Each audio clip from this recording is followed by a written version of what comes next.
Hey everyone, hope you're doing well. I'm Lucas and welcome back to another F1 Esports Onboard POV video, and today we have round 8 at Mexico, and yeah, on screen are the results from last race out, so the first race of event 3 around Italy, where we picked up an incredibly frustrating P6, and yeah, on screen you've just saw the teams and drivers championship standings heading into this race. So yeah, this is the second race of event 3. We've got Mexico and then USA after this, and yeah, Mexico again, another incredibly challenging track to fully hook up, fully nail everything. It's very dependent on curbs, and as you can see, not having a very good turn 3 there whatsoever. We actually didn't even take a good line through there whatsoever. And now heading into turn 4, start of sector 2, holding 4th gear, just trying to wind the lock on nicely. Get the car into the apex. Yeah, so first run of Q1, and yeah, sending it in now to the middle sector, which is sort of high speed, high commitment. Very, very challenging to put it on the limit, especially at the start of Q1 when the grip isn't, say, optimal yet. Very rear limited circuit in general, so it's quite scary when the rear gets loose. Heading into sector 3, it's quite easy to unsettle the car, but at this point in the lap sometimes you'll just start losing the rear with your tyres just being on the limit. We have a bit of a snap there in the last corner, and now coming to the line it is a 14.848, sorry, I'll say that again, 14.948, which puts us it put us P2 at the time, but then yeah, we got through in one run. So yeah, top 10 with one run, Q1. It wasn't a bad start, but yeah, this track was very hard to put every last piece together, and I think that's going to become apparent throughout this qualifying. So heading into turn 1 now for this first run of Q2, getting a better turn 3 this time as we enable DRS, saving the distance to the inside, making the route as short as possible as we end sector 1. It's a 288 split. Just couldn't get the car to rotate, and then look at that, the car was not hooked up whatsoever there on the transition from turn 4 to 5, heading into the high speed S's now, holding 6th gear and then up to 7th, and you can see we're just constantly fighting the car. It's not like the car was smoothly going in, doing what we wanted. It was a challenge. It was not simple whatsoever. Missing the apex there a tiny bit, and yeah, I mean, I think you'll see a few times as well in this qualifying. I mean, for event 3 I was having some brake pedal issues that I was not able to resolve until after the event. So my feeling in the pedal was pretty rubbish, so my braking was not my finest in this event in general. So you'll see that a few times with certain braking zones where usually they would be pretty bang on. They were trickier than they needed to be, but as you can see, that run put us P7, and yeah, that's not safe whatsoever. So we have to go once again. We have the tyres to do it, but we've got to go for it now, and commit hard, and we nail that turn 2 curb, which is one of the hardest parts of the track to perfect. Nice and clean through turn 3 as well, and that will be a solid improvement on sector 1. It's a 2.03, so a respectable sector 1. Now this is where we know we've got quite a bit of time. Nice and clean this time through turn 5, not quite getting into the apex with the rotation quite as much, but we carried good forward momentum. Now heading into the high speed S's, opening it up a little bit more, not using so much inside curb, and you can see just a lot more controlled on the steering this time. We just had the car a bit more planted this time, not fighting it as much, and this lap is coming together much nicer now. Heading into the final sector, getting the car in much smoother again, just the laps looking much tidier, getting the car into the apex earlier through the stadium. Oh, big snap and correction there though. Down to 3rd, up to 4th again, short shifting to 5th and sending it to the line, saving the distance, and that was a really nice and clean lap, but it's only P8 now, and we're in danger at the moment. It's not safe whatsoever. We're P9 with 3 cars yet to cross the line, and Stachalik does not actually doesn't improve. So we are safe from Stachalik. We have Brendan Lee now coming to the line. He goes P13. Simon Weigang now. Where's he going to go? Is he going to make it into Q3? No. So by the skin of our teeth, we both made Q3. Yeah, I thought that was sick. That was good. The gap is down. What the f? I honestly thought this lap was great. Like, 800s. 800s. What the f? Oi, oi, oi. Yeah, that's what I'm saying. What the hell? So, yeah, as you can see there, that was sort of the first, you know, reality check moment, I guess, because I mean it's a bit more. It's harder to see in Q1, let's say, but yeah, I think at this point it became clear we were lacking some pace, because that lap we thought was quite clean, quite good, and we only just, and I mean just, got through. And as you can see now, we have just invalidated our first run of Q3 over turn 2, and that was simply because I was trying to push, because I knew we didn't quite have the speed. If I drove a normal lap, I wouldn't end up anywhere spectacular. We didn't seem to have the pace around this track to, you know, do anything good. I think at this track we're a bit weak on the setup side. I mean, in quali trim, I would say at very least. But now our first run of Q3, and as you can see, not a great sector 1. It was not very super committed, and it's only a 250 sector 1, so that is not good whatsoever. Heading into sector 2, and the car just understeering now. So, you know, the more we try and push, and then we're like a postcode away from the apex now, the more we try and push, the worse it's getting. This lap has been a disaster so far, and it's not looking much better. We're not able to hook up the lap. We're only fractionally up on the lap going into the final sector. So that leaves us with it all to do, with not much time left in this, you know, lap to gain anything back, and it's just not happening. We're just not able to put the time together. And coming out the last corner now, as you can see, it is going to be a very, very bad lap, a 6.33, which was miles off. Just miles off the pace, just nowhere near the pace. One of probably one of my worst laps of the year as well, in Q3. But the more I tried to push it, the worse it got. I tried to really put it on the limit. I wanted to, you know, try and extract everything I could, but it was the opposite effect. The more I pushed, the worse it got. So yeah, it was very poor performance from. I mean, from my side, definitely did not do a good lap at all. For sure, could have done a much better job. You know, I'm not going to sit here and try and blame the car for everything.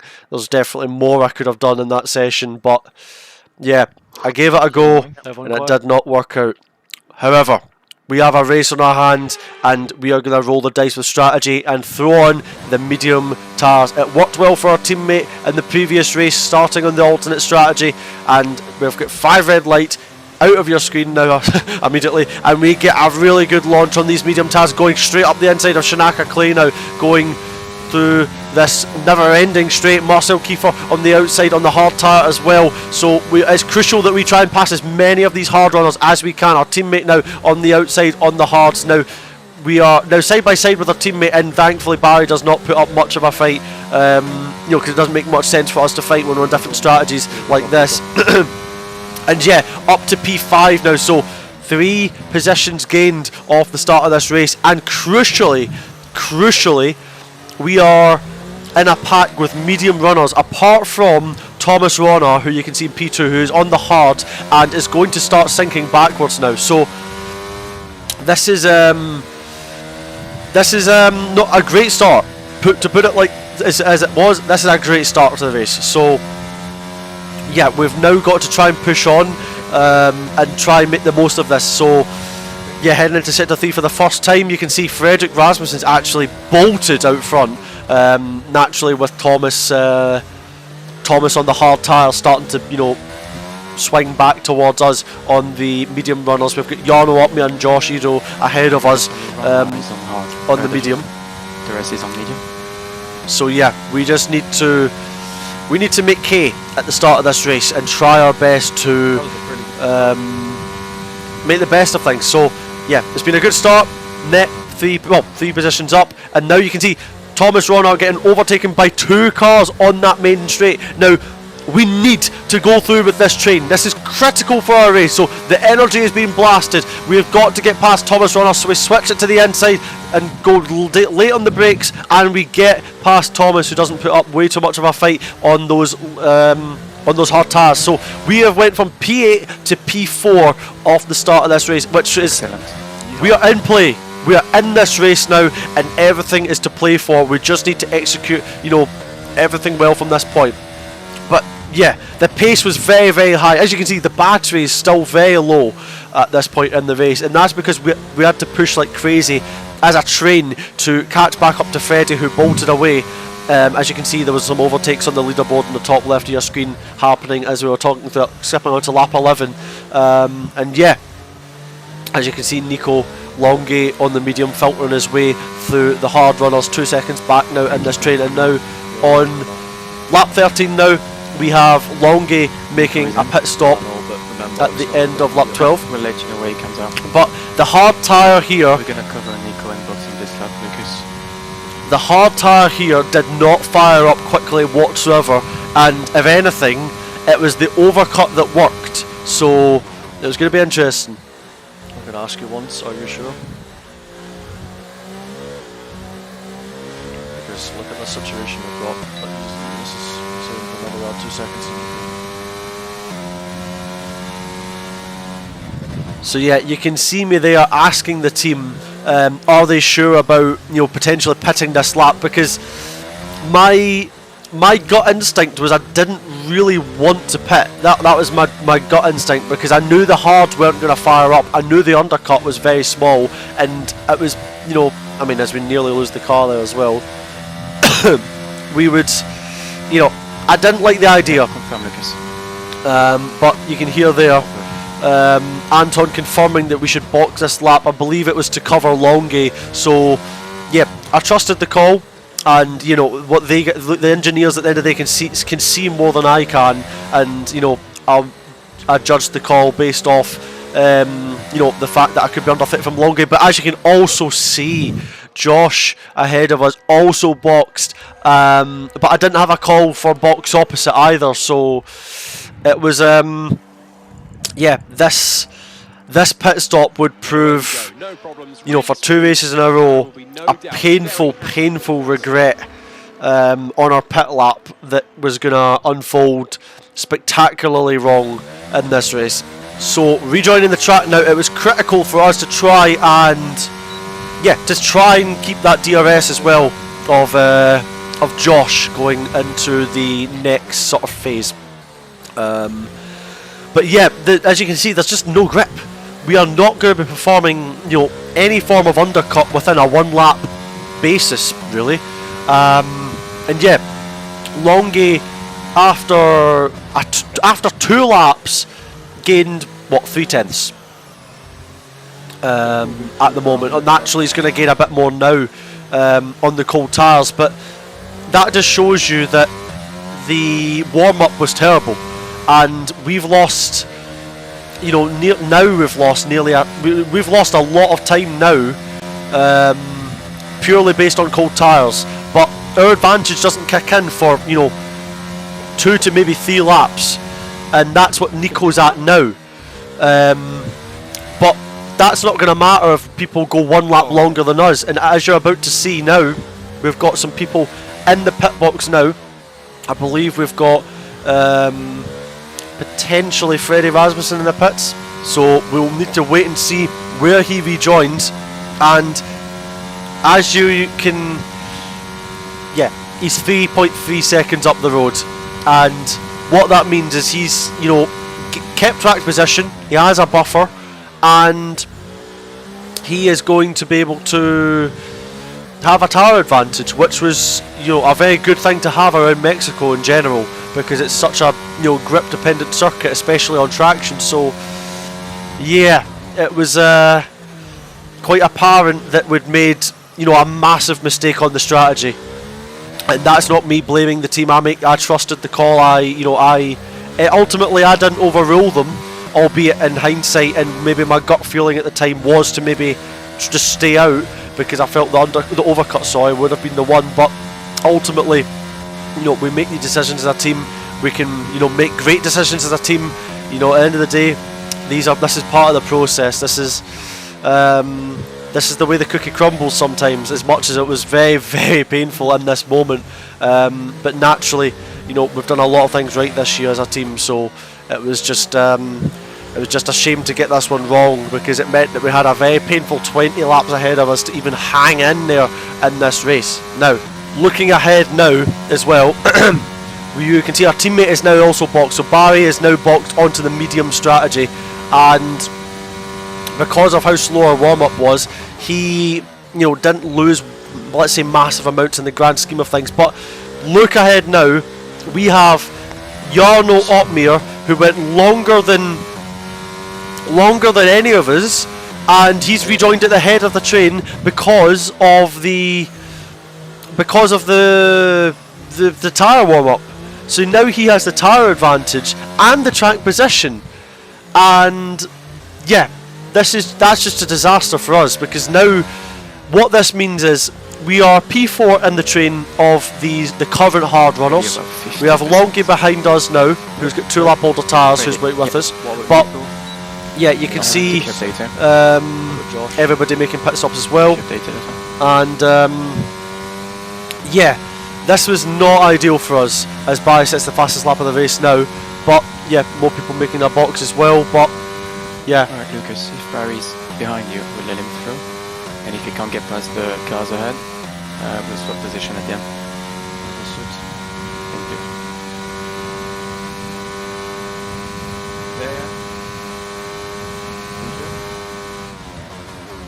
We need to lose as little time as possible doing this.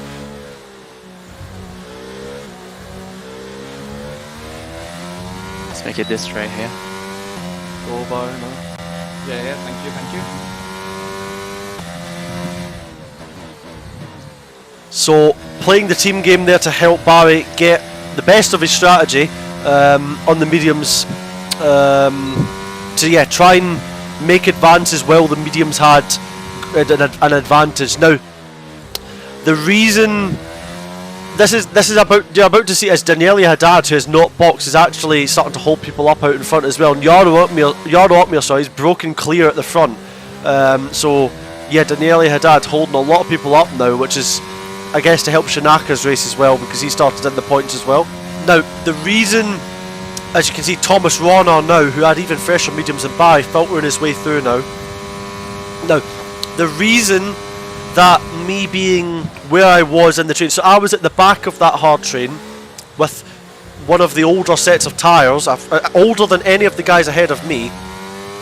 It meant that I got attacked so much earlier in the race, when the guys that were on mediums, such as Thomas right now, had such a big grip advantage, that it made it very hard for me to hold on in this train, as Daniele Haddad is fighting with my teammate now, as he goes side by side with Thomas Rauner. But my point being is, we would have a very hard challenge to even hold on to position, but by the time the medium runners get to the cars ahead, they won't have the same grip advantage. So the track position was so important, and ultimately we should have went much longer in this race. As we go up the inside of Daniele Haddad now, crucially trying to keep up now with the cars ahead who are on the mediums, and trying to stay in this race, because we need to stay in this slipstream train. We need to try and hang on, even though our tyres are not going to be in as good a shape as the others, let's say. So yeah, I'm having to blast battery, trying everything I can to stay in this train,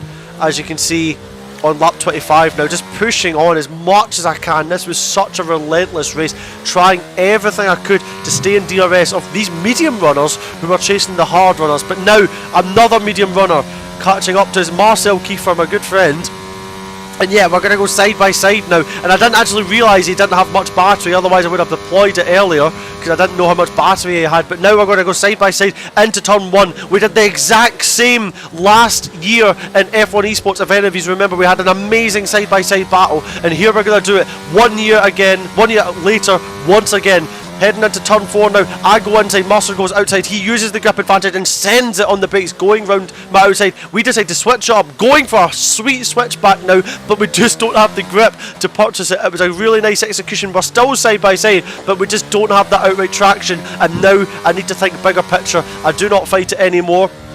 I tried my best, but ultimately there's a bigger picture. If we lose DRS, or if I lose DRS, I'm in an even worse position because there's even more people behind me on mediums, and this is what I'm talking about. It's a domino effect. With me being where I was in this train, it hurt me, and as you can see, we get hit from behind into the hairpin, and we lose DRS because of it.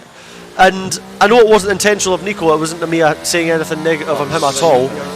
Nothing's ever personal in these races, but it was... Yeah, I was extremely frustrated by this because it meant that we lost DRS and it ruined our chance. I mean, we were hanging on by a thread as it was, but it put us out of DRS and it actually allowed Nico to overtake. Without that, he wouldn't have made the overtake. So I was I was not happy with that. Naturally, nobody would be, but yeah, not happy with that at this point in the race, to lose the position like that and then ultimately to lose DRS like that. We do catch up to the train, however, due to lots of battles and squabbles just behind Nico, which was incredibly frustrating. And here we have Jake Benham now on lap 31 as we're just scrambling for grip. Everything was just falling apart. Our pace at this track in general was just not great. We just did not have performance to yield, and now we're going to go toe to toe with Jake Benham. At this point in the race, it made absolutely every sense to fight because the medium runners will have lost a lot of their grip advantage now. So this is everything's our position, and now we're down in P9. This is really, really desperate stuff now. We're trying everything that could have went wrong in this race, strategy-wise, kind of has. And yeah, we're doing everything we can to hang on to this position, going side by side with Jake Benham now into the middle sector, still side by side. Wheel rubbing as we head into the double apex right-hander, squeezing ourselves round side by side. Really good close racing, but ultimately, again, I just don't have the purchase. But now, crucially, because we are fighting for position and we aren't going to be able to make any positions in the cars ahead because of where we are on the train and the battery we have, Jake has now lost DRS, but that is actually for once going to help us because Jake was much higher on wing than us because we were so much quicker on the straight, and Jake there having a bit of oversteer, and I knew my hards at these end laps would be much, albeit not feel great, would help me a bit to sort of hang on. So the goal now, as depressing as it was to hang on to P8 in this race after being in P4, which was painful to think about, but we sail past Jake with our top speed advantage now